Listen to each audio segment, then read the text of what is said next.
Welcome to Runes of the Silvertree. This is Silvertree here.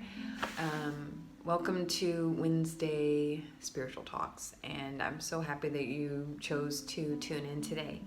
So, an extension on our frequency wars discussion, I want to talk on something that's super important, super powerful, and that can really help strengthen your energy field.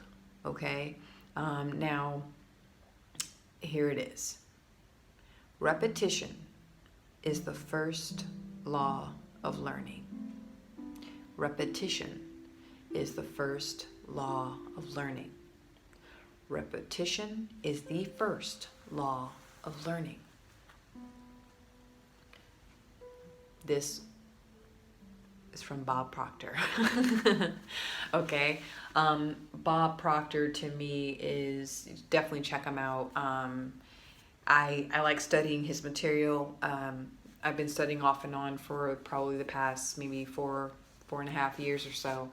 And he deals with the mind and using the power of the mind, using the power of thoughts and thinking, how to use the mind as a tool. And because in a lot of Eastern spiritual path, they focus on let go of the ego, let go of identity, don't use your mind, be beyond the mind, let the mind go. And it's like, the mind is the very thing that's being attacked, okay, that's being manipulated in this world, okay? Mind control is a real thing. I don't care what anyone says. I don't. Mind control is a subtle thing in these frequency wars, right? So I wanted to share this technique with you, okay? And this is something that I didn't really know that I've been doing for decades. And I say decades because that's what I've been doing. So I don't know if you picked up on or checked out my other YouTube channel. It's called SLVRTR. It's Silvertree.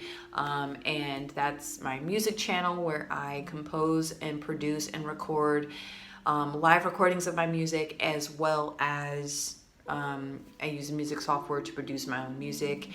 And that's my passion, is composing beautiful sound healing music.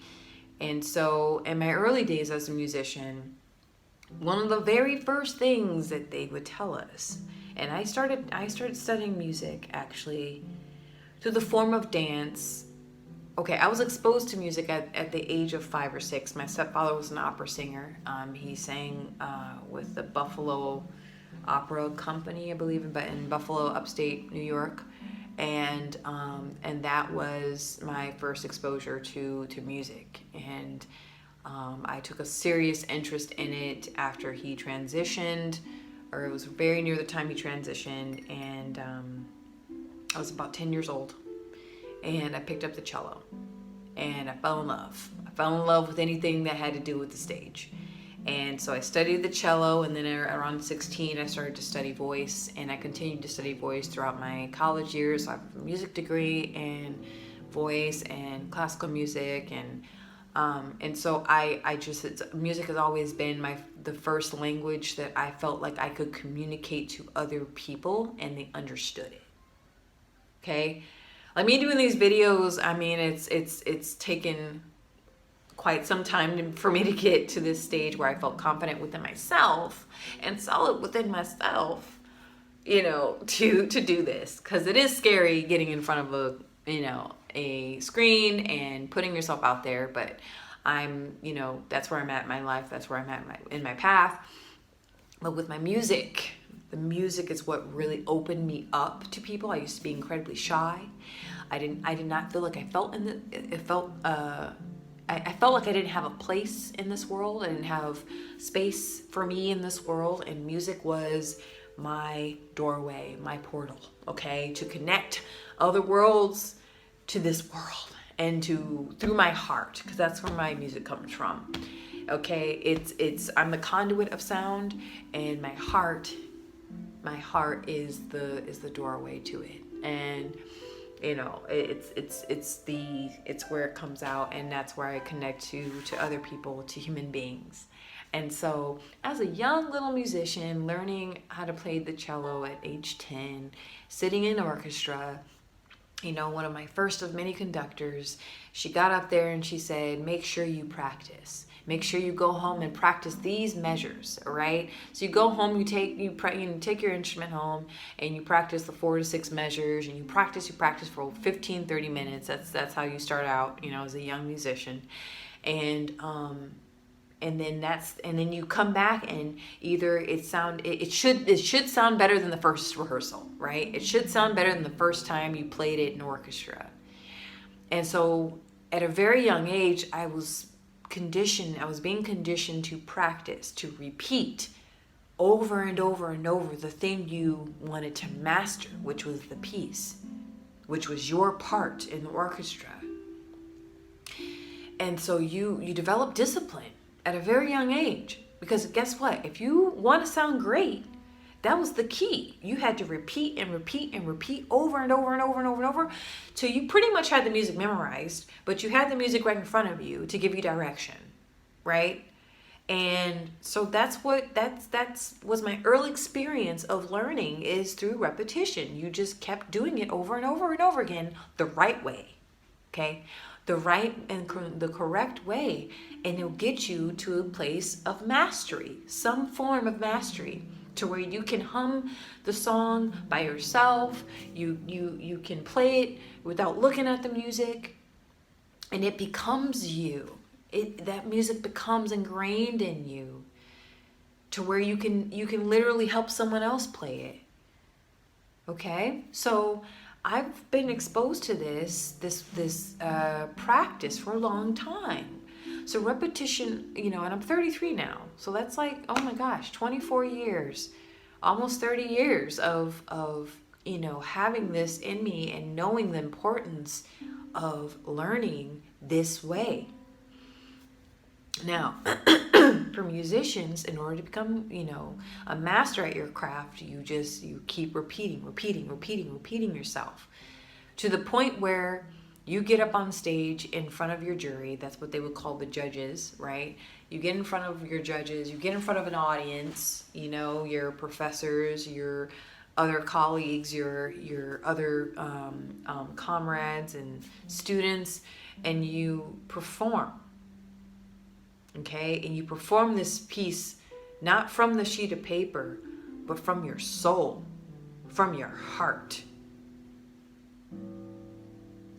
right? And so with this, I want to share with you how you can use the repetition, okay, repetition as a way to strengthen your intention, to strengthen your energy field, as a form of protection, as a form of guardianship, as a form of guidance, okay?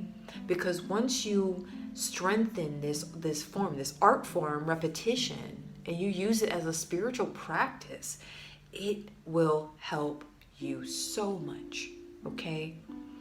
When you take a simple task, you know, like when I was a child, it was just a couple of measures. You take it home and you play it for 15, 30 minutes, right? 15 minutes, all right? But you take a simple task and you do it consistently every single day for a number of days, right? 90 days. Your life will change. Your strength, it strengthens. It has to do with something with the solar plexus, right? Like your lower energy centers. This strengthens your lower energy centers because you're using your physicality, right? Your human form, your body. You're using your will, meaning your your discipline, your consistency, to help manifest something that is unseen. Every single day that you repeat a behavior, it strengthens the behavior, it strengthens your relationship to whatever you're trying to manifest. It strengthens your relationship to a certain frequency. So when you have these subtle frequencies trying to manipulate, trying to distract you and pull you left and pull you right, and telling you the world's coming to an end, and telling you there's not enough of this and there's not enough of that, and they're telling you this is gonna happen, that's gonna happen, and you're just bombarded by bull crap. When you lock down on a practice and you repeat it over and over and over and over till it becomes you, and you breathe it, and you think it, you feel it, you do it, nothing can, you develop a certain strength that's very hard for these subtle negative energies, or these very disagreeable energies, to lock into your energy field, to hook themselves. Because they won't be able to hook on long, right? They won't be able to hook on long. If you have a certain practice, if it's music, if it's your art, if it's your meditation practice, if it's just going on for a walk outside, you do it every single day, you're training your subconscious mind. You're manipulating your own energy field. You're strengthening your own energy field. Nothing can get in your way when you strengthen, when you choose to continue a practice in this way. Repetition is the first law of learning, right? How important it is for us to learn. And you see the word earn in there. Earn, learn, earn. Repetition, you're earning something. You're earning, right? You're putting in due diligence to receive whatever you desire. Usually if there is, usually there's a goal, right? When it comes to repetition, using it as a first law of learning, when you're wanting to master something, there's an end goal. And that's very tricky. I have to say this is very, very tricky. Sometimes it's not always good to have an end goal, right? It's not always a good thing it's a great thing to have a goal, but you have to make sure you don't attach yourself so much to the goal, like I want this, and then it comes, and then what? Focus more on the repetition. Focus more on the act itself. And let whatever come. Like these videos. I'm just going to keep making them. I'll just have 1 view, or 100 views, or 100,000 views, or 1,000,000 views. Who knows? Who cares? But this is a form of practice for me. This is a form of repetition for me. It's something that's sacred to me. That comes from my heart. And it strengthens something called the energy vortex, or the electromagnetic field. I like to simplify it because sometimes you lose people like that. But the energy vortex, when you strengthen the mind, the heart will follow, the body will create it. When you strengthen the mind, the heart will follow, the body will create it. When you strengthen the mind, the heart will follow, the body will create it. What is feeding your mind?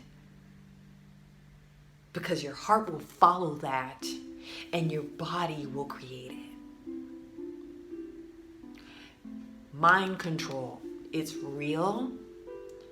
It's not in the form, You know what's so funny about Hollyweird? Yes, I say Hollyweird. I don't say Hollywood anymore because it's just Hollywood's gone. Okay, it's gone. Hollyweird is they have this thing where they'll tell you the truth. It's like hiding in plain sight, right? They hide the truth in plain sight, and so. Throughout the decades, they would depict mind control as like, that weird, the swirly thing going around like that. And then someone's like this, moving like that, and they become zombie-like, and then they're hypnotized. They're telling you that's what they're doing to you.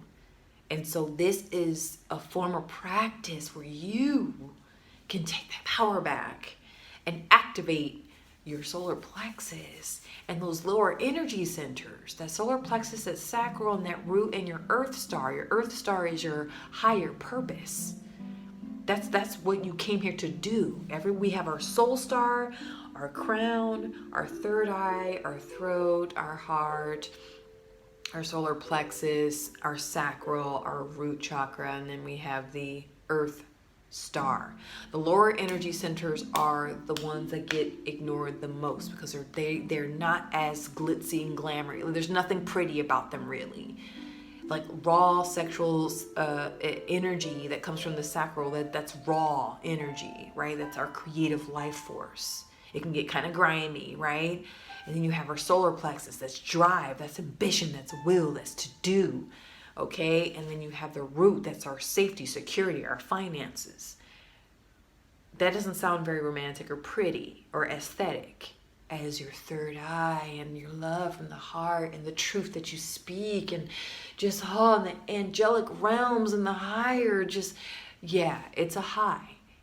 And you have to focus in on those lower parts that are usually subdued. Repetition will help strengthen these energy centers for those of us that have things that we want to manifest and we want to experience and experiences that we want to share with other people. This is a way to do it, regardless of the result. Don't focus. That's what I meant about the goal. Don't focus so much on the result. Focus on the repetition of what you're doing. And ask yourself about the connection with the mind, heart, body, heart, mind. Okay? Thank you so much for tuning in. I'm so happy that you tuned in. I'm so happy and grateful that you're here with me. I look forward to seeing you next Wednesday. Wholeness. Thank you. Bye-bye.